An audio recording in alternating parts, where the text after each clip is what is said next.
Hey guys, welcome back. You thought we forgot about you, but we didn't. Welcome back to Turn Bark Time. I'm the Turn, I'm the Bark. and we're still here a long time. Barker, welcome back to season 4, episode 1.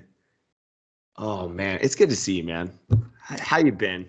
It's been a while. It's been a minute, Yeah, a hot as the minute. young kids say. Yeah, it's been busy. Football season's over. Yeah. Girls played soccer. That's over. Yeah, Emma got a Started goal, right? basketball season. Emma got a goal, didn't she? Or two? Both of them scored a goal. Both Emma Nice. and Addie scored goals this year. So Love that. Love that. So offensive production in the Barker household is up 5,000%. love that. Love that. Actually, infinity% because I'm good at maths. Yep. It helps. But yeah. So anyway, and Emma's got her first 2 basketball games on Saturday. Nice. So. I like it. So, for me, I got married. Barker was the man, the myth, the legend. I was there. He literally no. Barker was the officiant, and he ran a heck of a wedding. What the best part was is that we implemented my wife's favorite movie is The Princess Bride, and so Barker opened with Wav, blue wav is what brings us together today. It was fantastic, and my in-laws and all my wife's family were dying, just dying. So it was awesome. And then so we did not go on our honeymoon. Caught COVID at our own wedding. Exciting stuff. And then had my summer gig. Went to Hawaii and Alaska. Enjoyed quite a change in the climate. And then came on back, and school started, and football season's over for me as well. I get a nice little break through Christmas break and everything, winter break, and then I get to come back and get girls basketball going. But you know what, Barker? I posed a question to you since we get to chat every now and then, and I had this thought about how do we pay these people to entertain us, because that's what it is, millions and millions of dollars to play sports. And the question Because I they asked, charge $12 for a hot dog. that's also valid. Very valid. But the follow-up question I ask is, when did this start? So we're going to talk today, we're going to talk about the history of professional athletics and more, not the entire history because we don't have time for that and nobody got time for that. But we're going to talk about like when did we start paying people to be athletes? And really, because we in our culture we have massive amounts. And don't worry, Barker, we're going to go over the top 10 most paid athletes where you're going to have a quiz show and you get to decide where they fall in the rankings. Oh. So you want to go ahead and get us started? Well, this is a pretty broad topic because it comes down to how do you define athletics. And so, like, at one point I was considering, like, do we consider soldiers to be athletes? Because that's fairly athletic, but then they murder people. Yeah. And so I think that's a different thing. While some of the skills that athletes were known for early on would have been martial skills, I think for me, and this is probably, I'm gonna put our bias or our limitation out there. Okay. Saying that coming from a Eurocentric search engine. Yeah, absolutely. Thank you, Google. Yep. The most, I guess, the best answer we have is that it's early Olympians in Greece. Yeah. But I would venture to say that there was probably some dude that drove a chariot in a race that got paid some coin here or there before that. Could be. We just don't have a written account. Yeah, and that was one of the things that we had noticed that we dug into when we were texting back and forth about this, or even talked about before the show, was that it's hard to find written accounts or historical accounts of this happening. And I think I ran like anywhere between like 480 to 323 BCE is when I kind of started getting notes. I got something from Tufts University over in Boston, had it, and it talked about the athletes. And so basically, the athlete wouldn't actually get paid for their events. They would not make any money. You were awarded. There was like an athletic circuit, and the Olympics were part of that athletic circuit, is what I found for the sport. So athletes themselves would not receive prize money. They would receive like crowns of olive branches or other, I guess, trees would be the correct leaves and branches. But things that would be covered, a town would be, people would go visit, I guess, a town as this person would be a celebrity in the ancient world. So we had things like they would get their meals paid for. They would get public expense, or the public would expense certain items for them. So there would be things like private gyms, or they get a tax exemption, or they'd get front row seats at like the theater, right? There were ways that in which they helped. Poor athletes, because you had to be wealthy enough to obviously have time to train. And it's not until later that poor athletes start getting some stipends, and again, stipends being in the form of meals, and housing and things like that. And then the one thing I found that I thought was interesting was there's an Ephesian boxer whose name was, and I'm going to probably butcher this, but I'm going to go Atheodorus. And his coach acted like his agent. So his coach would go up to town and like negotiate with like the council for things so that he could keep training as a boxer. And I thought that was really interesting. Yeah, I mean, like, I guess the way that we really think about it in modern professional sports is that all of their time is devoted to this. And I mean, like, I thought about one of the time periods that really hit me would be like the gladiators, but then like the gladiators were also kind of like slaves. Some of them were straight up slaves. So it's like, that's not the same footing, but you do have people who eventually will come back and fight in gladiatorial games. And at some point they're going to have to say, well, this is my fee to come do this thing. Mm-hmm. And so like that sounds like being paid to do it. But then when you get into feudalism in Europe, it's less about like paying somebody to do it, or like you don't get to be a knight because you get to be paid to be a good knight. You do it because you can afford to train to do it. So it's almost like a status symbol to be able to do the leisure activity.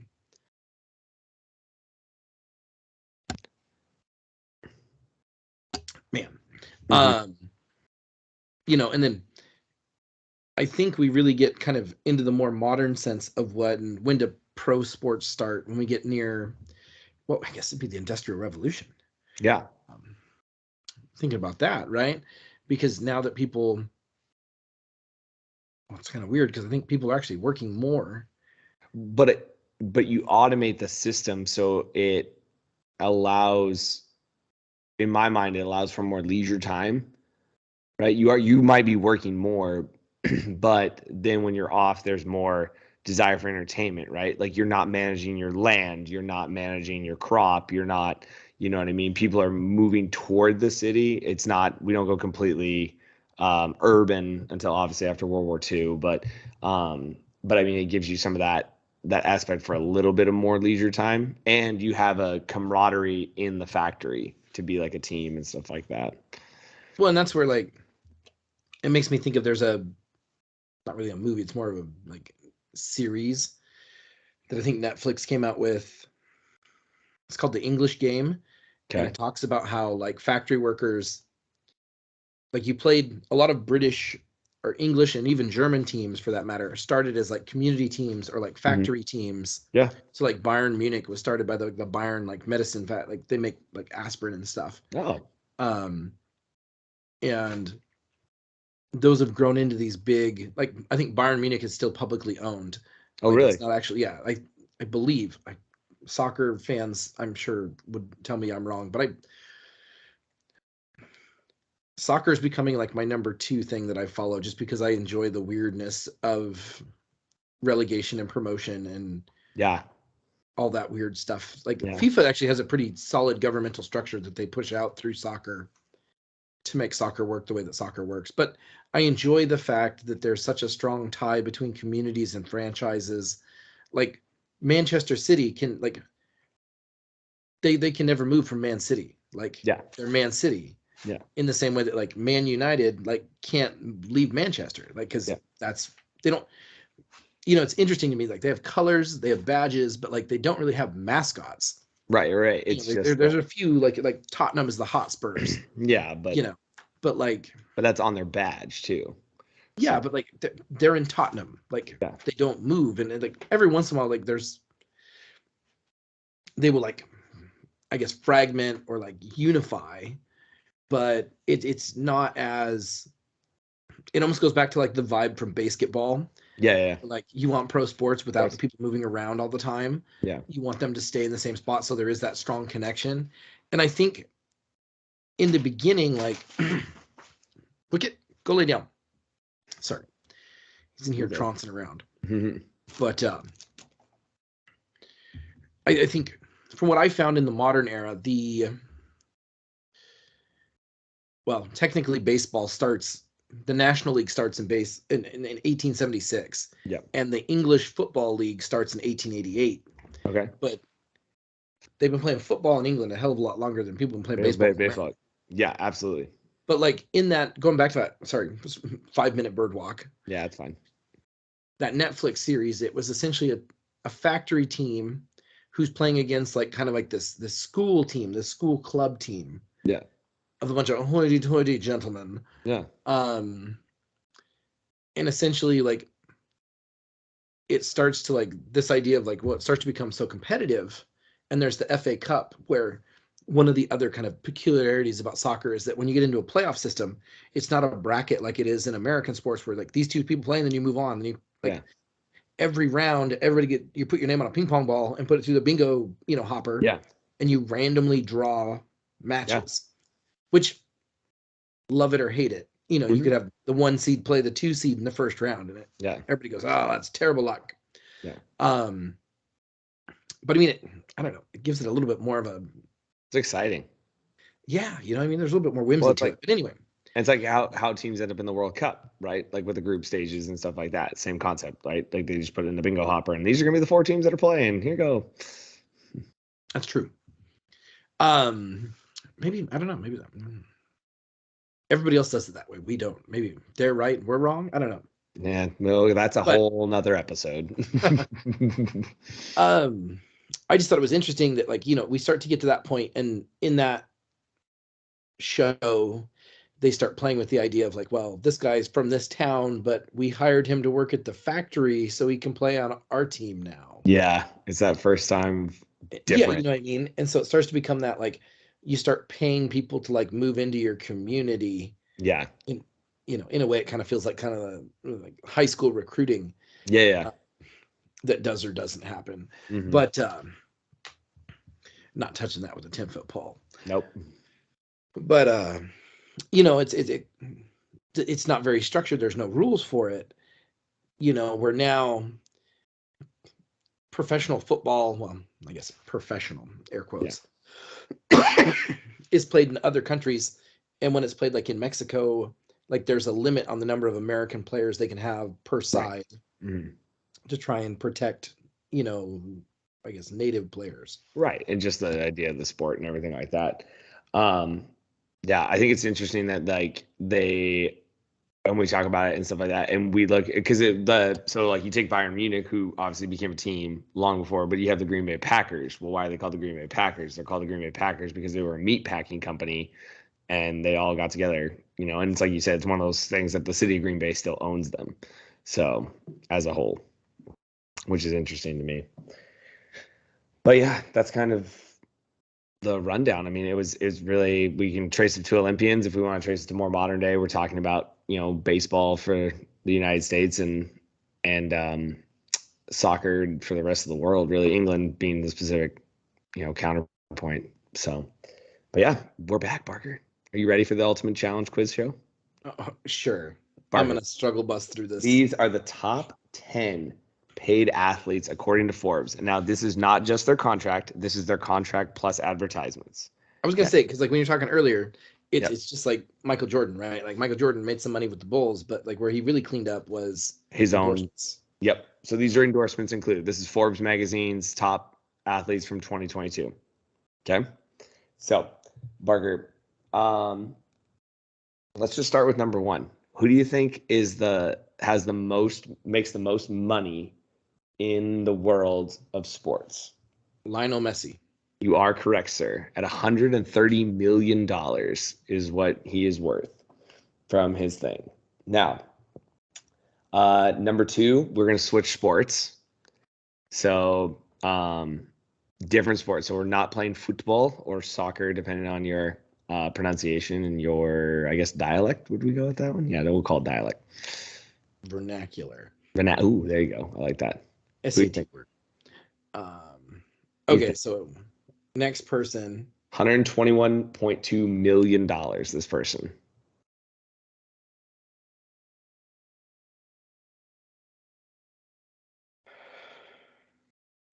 Tom Brady. I don't know. Ooh, that's a good guess. Tom Brady's actually number 9 at Who? 83. Tom Brady's number 9 at $83.9 million. So it's not football. Your next hint is basketball. LeBron James. It is LeBron James. So you've done number 1, number 2, and number 9. Number 3, we're back to soccer. Cristiano Ronaldo. Correct. $115 million, according to Forbes. Number 4, we're sticking with soccer. Uh-oh. But this time outside his native country is outside of Europe.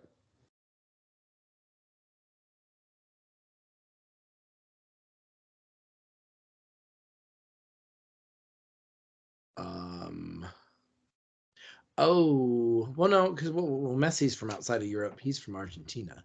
Yeah. It's not the shoot. What's his name? Your next clue is that he's from Brazil. Yeah. Okay. I don't know if that helps. Ronaldinho. No, don't do that. Well, there's a guy named Ronaldo. What's this? What can you tell me what club he plays for? No, actually, off the top of my head, I cannot tell you the club plays for. I can look in 2 seconds. I was just gonna give you the letter, but give me one second. Nope, just give me 1 second. Oh, I can figure this out real quick because it's not gonna take me much time. PSG, I believe. Paris Saint-Germain. Yep, plays My for buddy PSG. Mike will be happy that I knew that. He's a big PSG fan. I have another buddy who's a big Bayern Munich fan. Okay. Both of them spent time in those countries rooting for those clubs. Yeah. So I essentially give my buddy Mike crap because PSG is the Yankees of. Oh, they spend? Oh, yeah. And there's no limit in soccer. Yeah. Let's just keep throwing money at them. I love it. Because I'm sure that Messi makes more than like some like American teams put together. Yeah. He plays for PSG. Yep. No, he's French. And the Brazil. It's not Mbappe. Nope. Starts with an N. N? Yeah. Last name starts with an N, obviously. Oh, Neymar. Dang. All right, Mark. $95 million is what he's worth. Okay. Second basketball player at number 5. Behind LeBron. Mm-hmm.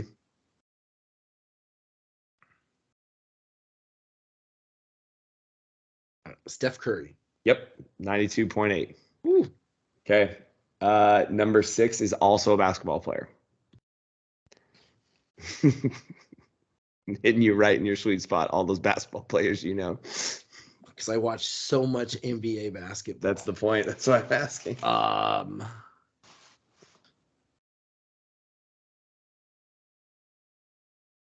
Okay, not Steph Curry. Nope. Who else is big?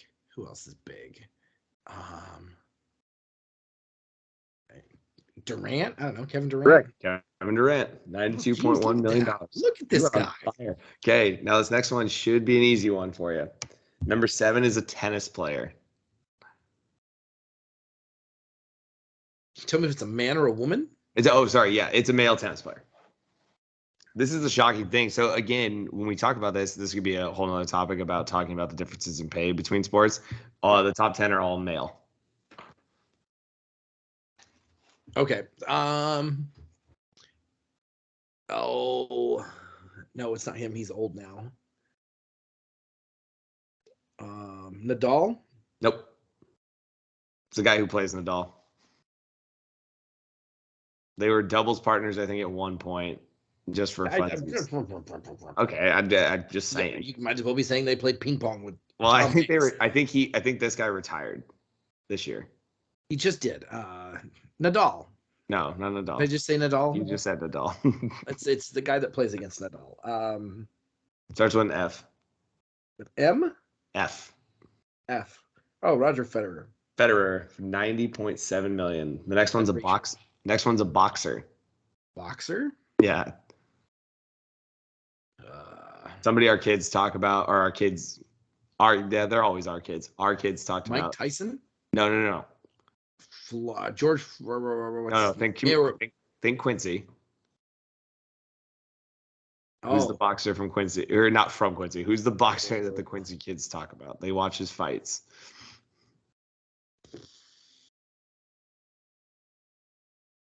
No say?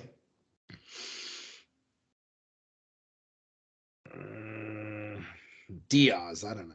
No, first name there, Canelo Alvarez. Yeah, I wouldn't have got that. Would never have got that. Yeah, no, I have no clue who that is. Okay, 90 million. You just pick somebody off the 13th page of like FIFA players. I actually did not do that. I looked this up. This is from Forbes.com. Tom Brady, like I said, was 83.9 million, and then 80.9 million is the last basketball player, not from basketball. Not Dirk Nowitzki. No, not from the United States.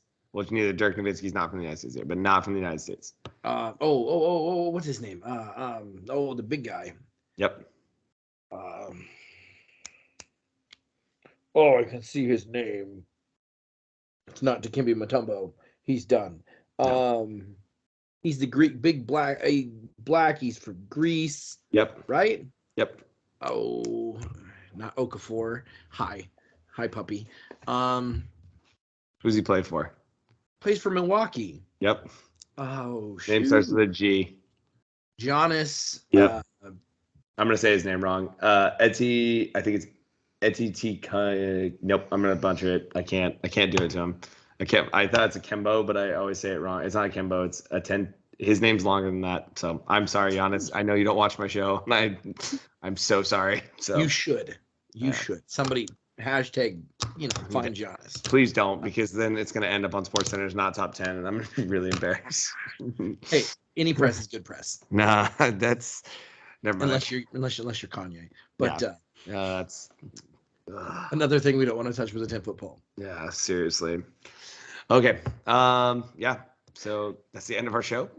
Barker, good job. I will give you 1, 2, 3, 4, 5, 6, 7, 8, or 7, 8, 9. I'll give you 9. I'm not going to give you Canelo Alvarez because you had no idea who that was. No, which is made fair. that guy up. That guy's pretty good. Hey, that's 9 out of 10 of the top people. That's pretty good. You're a pretty smart guy. You have a shot at working at ESPN. Outside chance. I was invited to go play some trivia with a department mate of mine. We made up a team of, there was 3 teachers, or actually, 2 teachers and a former teacher turned administrator, but we still love him. Oh, Dan's a good man. Okay. How'd it go? Yeah, we cleaned up. Did you? We cleaned up. We took first place, and we didn't buy any mulligans to get like freebie answers. Like that. And we even beat the teams that took the freebie answers. Now, I do not take full credit at all. Okay. Because there was some tennis questions that I had no clue. Mm-hmm. No clue. So, and we did miss a history question. Bart, do you have that history question? Some random year, Henry VIII passed a law banning or taxing what? Like 1585 or 1535. Marriage. Huh? Marriage. No, beards. Oh. Yeah. There you go. Yeah, because that's the most important thing that Henry VIII did, right? Was tax beards. Dude, side note, just for fun, I get to tell our Henry VIII story still because it makes the world of exploration so much more fun, or the age of exploration so much more fun. So, all right, Bark. I think we have just shut the door on episode 1. Hope everyone enjoyed watching. Nice little 25-minute episode for you. Just nice little sprinkle, nice little get you back into it. If you didn't like it, tell us what you want us to talk about. We'll talk Seriously. about it. We'll talk about anything. You know, if you've watched our show, you know we will. It's got to be PG. Yes. It's got to be okay for the children's. Yes. Because my wife has said, well, we probably could make some Turnback Time After Darks that would be pretty entertaining. Yes. Topics. Yeah. Throughout history that would be quite entertaining. Yeah. But my mom watches the show though, so I have to be careful. And your aunt. What was it? Yes. Sally? Yep. Yeah. Yeah. She's a nice lady. She's a super nice lady. Aunt Sally, if you're there, it was a pleasure meeting you. Petaluma, California. Great day.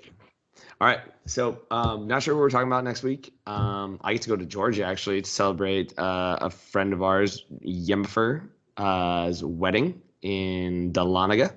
So I'm excited to see that. But we'll probably record. Maybe we can record a different day next week, and then drop it for our TBT. So looking forward. Drop in the comments, anything like that. We're gonna post some reels on Instagram, things. Bark, anything else for the good of the people? I will be broadcasting from Southwest Washington, but I'm going to Disney on Ice next week. Oh, let's go. That's going to be dope. In Portland? Yes, sir. At the Coliseum. Love that. Love me some of that. All right. Until next time, I'm the Turn. I'm the Bark. And we're going to be here a long time. Have a good night, everybody. Be safe. And be well.